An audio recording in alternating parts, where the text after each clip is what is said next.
So now we're gonna just talk about a bit of boxing, what's going on in the boxing world, and just hear your opinion on a few bits and pieces. Alright, go on. So I just want to hear your thoughts on the Canelo Kovalev fight that happened on the weekend. What do you think of that? What do you think of the result? Congratulations to him, man. He made history, man. He's like, you got to give Canelo respect. Did you expect him to win? I didn't think he'd win by stoppage, no. I obviously, as we've seen, Kovalev tires after 6 rounds. Later rounds. But Canelo hasn't necessarily had the best stamina. Also, if you're following his career, but he's grown and developed, and he's a fantastic fighter, man. He's a fantastic fighter. So you got to give him respect. But him beating any of the other ones, I don't know about that. Because if we're being honest, we know Kovalev's not the Kovalev that he was, in it. And he was probably, no disrespect to him, but the easiest champion to beat at that time. Exactly. Out of the other ones. Because, what's that one? Bebetev? Yeah. Monster. Bilov? Monster. And who was the other? Oh, he just beat him for his belt, innit? The other guy. So he's got 2 belts now. Yeah. Bebetev, if I'm saying it correctly, yeah. But that division, there's some monsters, man. There's some real monsters at 175 still. I rate Canelo because I think he's still not even he's in his prime only now. And even though he lost against Floyd, we have to remember he was my age when he fought Floyd. He was like 22, 23. Do you know what I mean? And he didn't win, obviously, but still, imagine being that young, being in the ring with Floyd, holding your own and losing on points, you know what I mean? But there's a thing in where it's just like he would have learned so much from that fight, like priceless things he probably learned from that fight. And you've seen him take some of the stuff that Floyd does, and he's doing it to people. His head movement and defense is phenomenal. It's stupid. But that's just hours of grafting and working and working and working and working. And he makes it look effortless. And it's gonna. I would rather him move back down. Yeah. I wouldn't stay at 175. When the title cut, exactly. You've done it, innit? It's history, innit? I think, you see where I went wrong in boxing, because I started to watch when I was younger, but more now that I'm older and I'm more involved and stuff. But I started off watching Floyd, so when I saw Floyd fight, I just thought, that's just boxing, innit? Like, everyone's that kind of level. But it's only now that I've been watching other fighters, I've took part in boxing myself and all that kind of stuff. And now going back and watching his fights and just seeing how he performs against such elite fighters like Canelo, to see, like, he treated Canelo like he was a little boy. You know, look how Canelo is now. Like, if you watch that fight, to be honest, I don't even give Canelo a round. Even my favourite Floyd fight is the one when he fought Gatti, Otaro Gatti. Otaro Gatti. Oh my gosh. That's a really good fight. Him when he fought Diego Corrales, performance was wicked. Because at the time, Diego Corrales, I think 135. Yeah. Bad boy. And he literally, God rest his soul, Diego Corrales, but bloody punched him up, bro. Seriously, yeah. And there's another fight, but I don't know if a guy he named, is it Jesus Chavez? But this is when this was before the Diego Corrales fight. It was a really good fight, and the guy he fought, he was really good. Wicked performance as well. But Floyd, Floyd is the art is to hit and not be hit. Yeah, exactly. Because it's not cool. Like, at the end of the day, what people don't see is when you've been hit with a good shot and your bedrooms, everything after, but like you got a banging headache and you got this and that. Like, people don't see that side of things, innit? So, Do you think in boxing in general, Floyd's probably had the best fights, the hardest fights, or who do you reckon's had harder fights than Floyd in their career? Floyd has had like, this is the thing. Floyd has had hard fights. He just makes it look easy. Easy, yeah. That's the thing. Because he's fought with legends, Miguel Cotto. But he's fought. You can go through the lists. Like, he's gone through it. Like, Floyd is like, that's he's a purist how he fights. And the thing is, what I like about Floyd is people might not like the fact that he's cocky and stuff, but at the end of the day, when you can back it up, you have all that talk. There's nothing worse than talking a good game and then you just get your ass whooped. But when you're actually talking off your mouth and then you back it up and punch someone up, he's the best. You got to give it to him. Like, obviously, I feel like because he's still alive and he's still young. What I like about Floyd as well, it's like, cool. He's this legend. He's a living legend.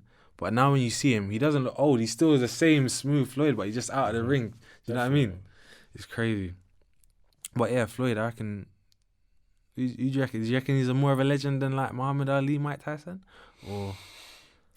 Well, man, you gotta put respect on the man's name, man. Like, Floyd is a legend in his own right, but you know, obviously, Muhammad Ali gets a lot more respect for what he done outside the ring as well. Yeah. Do you see what I'm saying? You know, Floyd changed the game financially for fighters in terms of what you're getting paid. He is the reason why, like, everyone wants the top money, or they want to manage. When you say it was Mike Tyson after getting 50 million for a fight? Mike Tyson, no. You didn't say that? Okay. No. Why? Like, it's not, because, like, when you think about it, like, Mike Tyson, it's very sad. Like, I think what was I reading? He, at 21, how much money did he have? Well, I think he had hundreds of millions or something. It was ridiculous. Like, but obviously, like he said in his interviews himself, like, he didn't know the smarts of how to invest that money, manage your money, know how to do it, and you know, like, and he was used. Used and abused. He was used. Do you know what I mean? And it's really sad, man. And I honestly think, if obviously, unfortunately, his coach died and everything, I think he could have went on to be undefeated, personally, because, you know, the background, the support system you have does affect your performance, like, when you're fighting. So, but again, it's like knowing when to stop as well, because even what's his name, Nigel Benn, coming back out of retirement. Like, I like Nigel Benn. I think he's a legend, undoubtedly a British legend. But like, seeing him come back out of retirement, is he 56 now? Do you know what? I'm not even sure, but I think he's in his 50s. He's in his 50s and he's coming back. Like, for me, like, I kind of get it, because that right now boxing in England is more popping than it's ever been. So you being an ex-boxer, seeing this on TV, it might give you that little kick to say, what about if I get back involved in this? But is it a good idea? What do you reckon? Nah, do you know what? Do you know what? They do say boxing is a young man's game. Because what you gotta understand is that, you know, all respect to Nigel Benn and that, but, you know, like, no one don't want to see him, like, exactly at that age as well. Do you know what I mean? But obviously, we don't know how he feels, innit? Yeah. Do you know what I mean? He feels that, you know, I'm cool. Like, he's in fantastic shape for his age. Like, sure. Do you know what I mean? I just think, man, it's not good, because obviously you're older. Your body can't take that kind of punishment anymore. Do you know what I mean? Imagine doing that for years and years and years, because remember, our bodies are wear and tear. Yeah. And, you know, at that age, and you're taking that kind of punishment, it can have some really, like, bad after effects on you. So again, another example. That's like, was it Roy Jones Jr. that came back out of retirement? Absolute legend back in his heyday, and then his last fight, he got punched out of the ring. Like, that's not something you want to see from the legends of the sport. How can I say it? Like, you know, like, you see boxing, like, how can I call it? Like, when you get the bug, you got it. It's something that won't leave you. Like,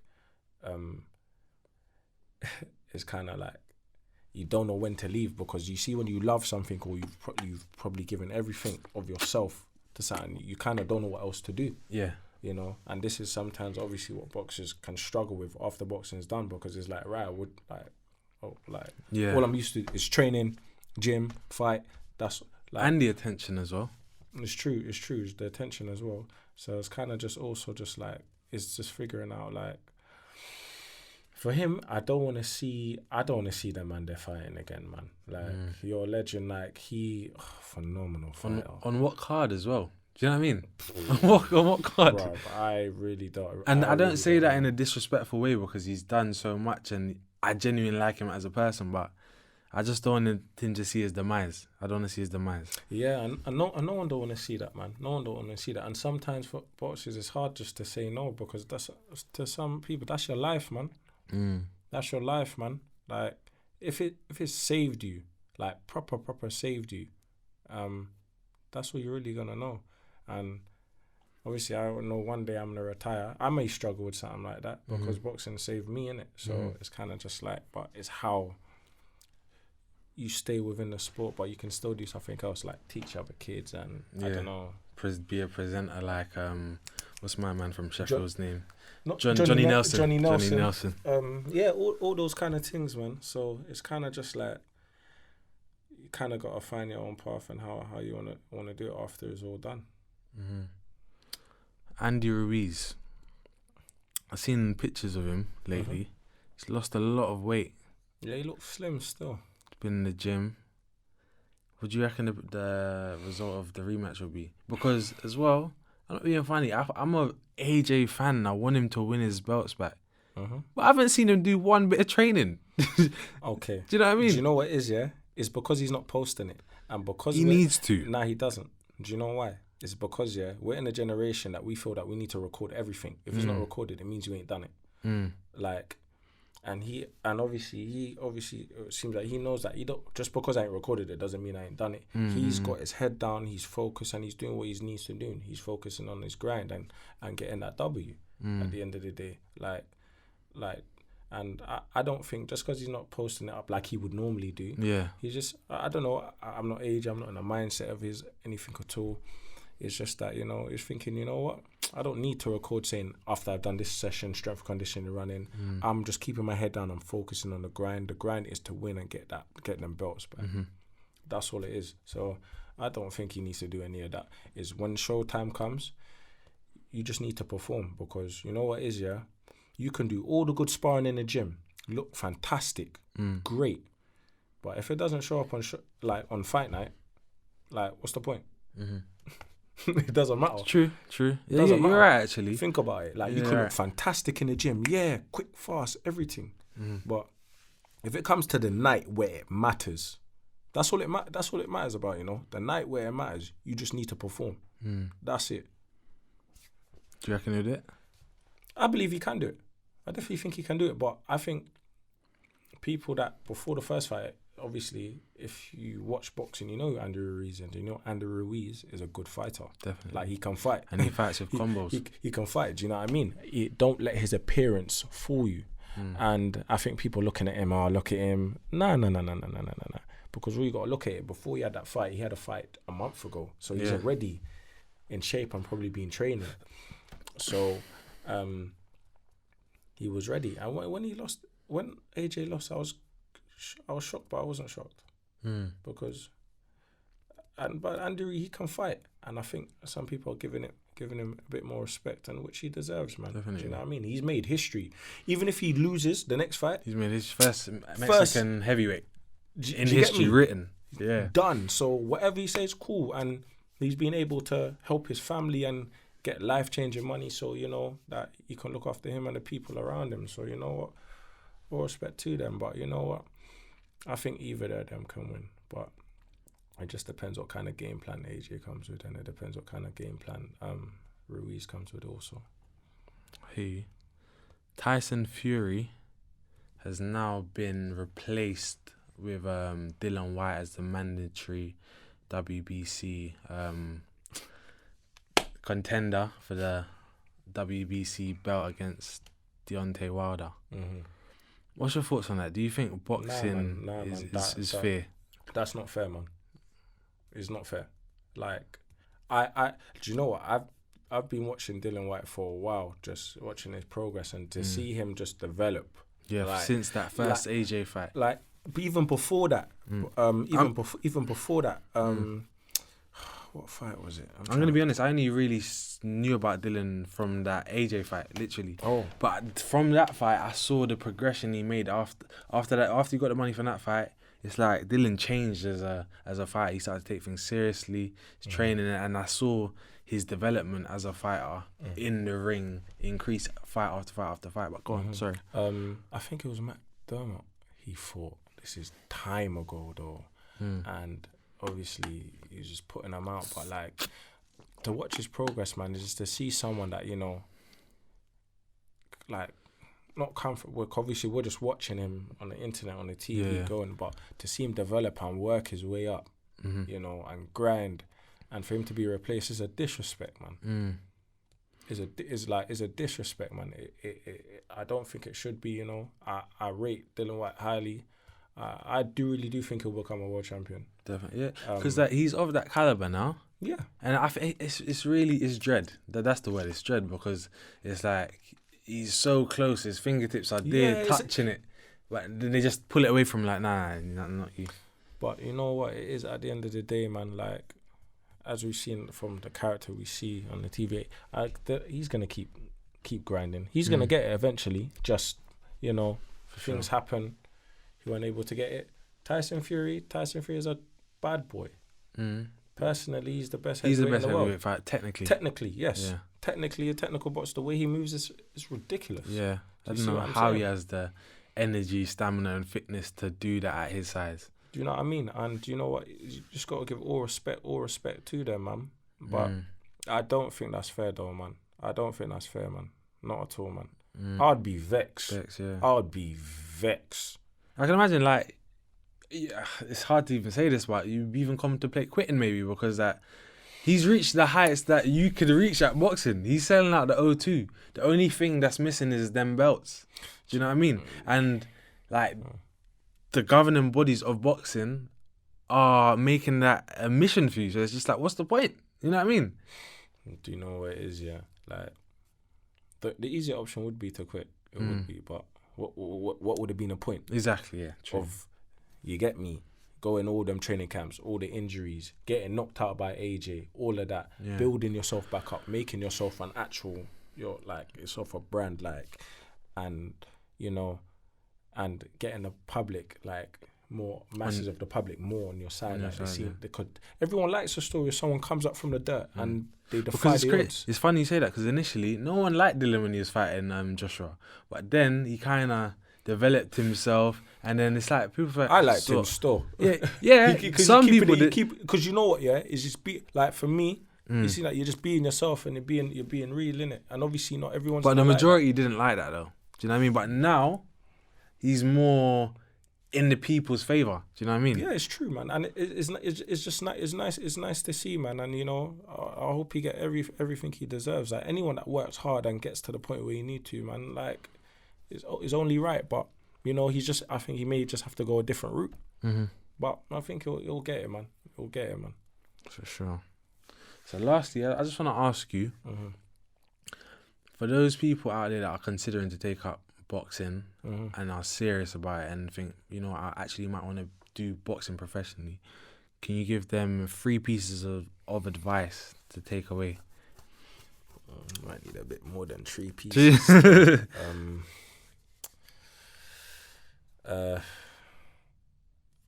First thing, make sure it's what you want to do.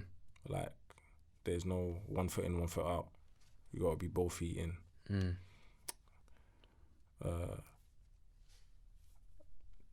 Trustworthy people around you that have your best interests at heart. Yeah. And be patient. Don't jump at the first opportunity that comes. Let a few come and see what you're working with, because at the end of the day, it's going to be your career. And each time you go in there, your life is on the line. So make sure you're patient. Don't rush. Like, someone might say this is a massive opportunity and you're thinking, rah. Nah, don't. Wait. Take your time. Take your time. Be a bit patient. Analyze the situation. Make sure you understand what it is. And just do things on your terms. Don't let no one rush you to do something that you ain't comfortable with. Do things when you're ready. And yeah, but that's probably a bit more than 3, but there's probably more I could say. Yeah, that'll do. But yeah, man, just make sure you're on it. Make sure you're on it. I know you said you're going to be out of boxing in doing any competitive fights until February. But is there anything you want to tell the people, even your social media and stuff, before we end so they know where to find you? So if you wanna find me on Instagram, it's Titan Boxing 1. You can find me on there. Got a Twitter, but don't really use it. I think Twitter's a bit confusing, isn't it? Yeah, I'm not really into the Twitter thing still. Do you know, I say it's confusing, but I can't lie. I'm an old man, like, at heart. Like, I've tried to do Twitter, but it just confuses me. So I just say, you know what, I can't even bother to figure it out. Because if this is supposed to be a fun thing that I should have leisure in my spare time, it should not be frying my brain to figure out how to use it. So I just said, from the start, I said, ban Twitter, just Instagram and Snapchat only. But sorry, let me not disturb your plug. That is right. Sorry about that. And Snapchat is busy93, so BIZZY93. Because like when I'm in camp or I'm training, I do post a lot of my training on there. Because I can't be bothered to post it and then go on Instagram. It's long, so more time is on there. But yeah, and I think what else would they want to find me? That's it. Also, you got a shout out, Approach with Caution. You can go to them as well. Approach with Caution Official on Instagram. You can find them on mine as well. Definitely. What else? Large up Battersea ABC. Large up the Big Ma. And just everyone that supports me and that's watching, or any new fans that, you know me, want to start following my journey. Boxes Reach as well. You get me? Thank you. Got my support. Yeah. That's all it is. Just love and positivity, man. So, you know, keep pushing forward. Thanks for coming on, Tashan. It's been a pleasure. Love, man. Yeah.